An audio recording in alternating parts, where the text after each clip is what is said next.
May mas malalim pa raw na hugot si former House Speaker Martin Romualdez sa kanyang pag-resign.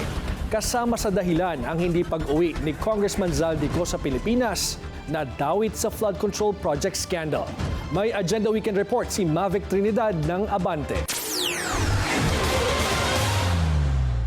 Isa raw sa dahilan ng pagbibitiw ni late Representative Martin Romualdez bilang House Speaker ay ang pagtutol umano ni Ako Bicol Party List Representative Zaldico na bumalik ng Pilipinas.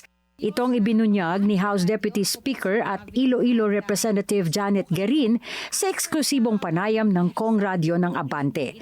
Sabi ni Garin, matagal nang kinukumbinsi ni Romualdez si Congressman Ko na umuwi na ng Pilipinas para magpaliwanag sa mga issue. Marami rin daw kasing kongresista ang humiling kay Romualdez na pauwiin na si Ko sa Pilipinas para sagutin ang katotohanan sa likod ng umano'y insertions o pagsisingit ng pondo sa pambansang budget noong 2025. Si Ko ang dating chairman ng House Committee on Appropriations noong 19th Congress. Everybody believed na uuwi siya. Kasi sinabi may tinatapos lang ng medical procedure, medical check-up. Unfortunately, kasi siguro with the turn of events, nagsama-sama, naghalo-halo.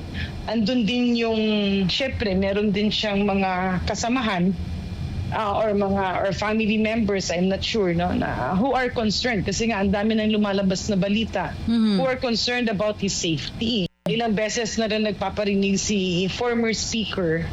He was saying that maybe if he resigns, kasi nga hindi niya mapapauwi si Zaldi eh. Dahil hindi niya mapapauwi, he was saying like, maybe I just need to take command responsibility kasi it happened. Though it happened in the 19th Congress. Sa liham na inilabas mula sa tanggapan ni House Speaker Bogie D, kaagad na binawi ang travel clearance ni Ko. Nakasaad din dito na kailangang bumalik kaagad ng Pilipinas si D sa loob ng 10 araw mula nang matanggap ng kongresista ang liham.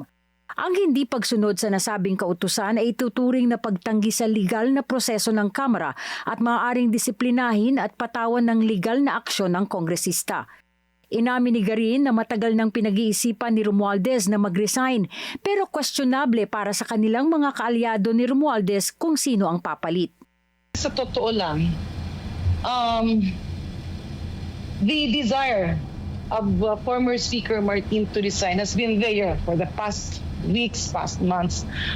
Unfortunately, all the discussions boiled down. Ang pinag-uusapan palagi is sino ang papalit. Yung kasi, doon kasi tumagal eh. Day one pa lang sabi niya, nako, hindi yata uuwi si Saudi, parang paano ba ito pakiusapan, paano ba lahat? And then legal remedies should be there. At syempre ayaw namang, alam mo yun, andun din yung issue na siya ang speaker during that time. So balancing that act is very necessary. And tumagal lang siya kasi the House of Representatives needed somebody who is acceptable to many, majority of. Sa tagal ng diskusyon, nakita ng mga kongresista at iba't ibang partido na si Congressman Bogie D ang pinakapasok sa pinagbasehan nilang kwalifikasyon para maging House Speaker. Naniniwala raw silang walang ambisyon sa politika si Speaker D kaya hindi magiging mahirap para sa mga mambabatas na makatrabaho ito. Sakali namang hindi na nga bumalik si Ko, sinabi ni Garin na ipapaubaya nila ang kapalaran nito sa Independent Commission on Infrastructure. Para sa Agenda Weekend,